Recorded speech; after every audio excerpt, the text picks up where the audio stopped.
আমেরিকার president Donald ট্রাম্পের পা ফোলা এবং হাতে কালশিটে দাগ দেখা দিয়েছে। রোগ নির্ণয়ের জন্য তার শারীরিক পরীক্ষার পর ক্রনিক ভেনাস ইনসাফিয়েন্সি নামক রোগ ধরা পড়েছে, যাকে বলা হয় দীর্ঘস্থায়ী শিরার জটিলতা রোগ।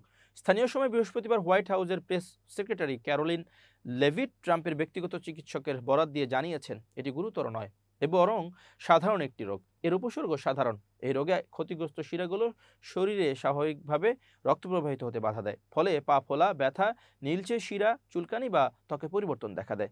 70 ব্যক্তিদের মধ্যে সাধারণত এই রোগ বেশি দেখা দেয়।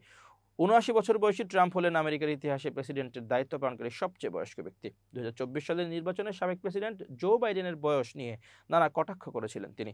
ট্রাম্পের চেয়ে ৩ বছরের সিনিয়র বাইডেন পরে নিজের দলের চাপের মুখে নির্বাচন থেকে সরে দাঁড়িয়েছিলেন। লেভিট আরও বলেন, প্রেসিডেন্ট ট্রাম্পের সব পরীক্ষার ফলাফল স্বাভাবিক সীমার মধ্যে রয়েছে। হৃদরোগ বা কিডনির কোনো সমস্যা তার নেই। রক্তনালীর রোগের মতো গুরুতর কোনো সমস্যার প্রমাণ পাওয়া যায়নি। সাম্প্রতিক সময়ে ট্রাম্পের হাতে আঘাতের চিহ্ন বা কালশিটে দাগ নিয়ে অনলাইনে নানা গুঞ্জন শুরু হয়। এ বিষয়ে লেভিট বলেন, দাগগুলো মূলত ঘন ঘন কর্মদনের ফলে হয়েছে, কারণ এতে করে হাতের নরম টিস্যুতে চাপ পড়ে, ফলে সামান্য জ্বালা অনুভূত এবং রক্তক্ষরণ হয়েছে। এছাড়া অ্যাসপিরিন সেবনের কারণেও হয়ে থাকে।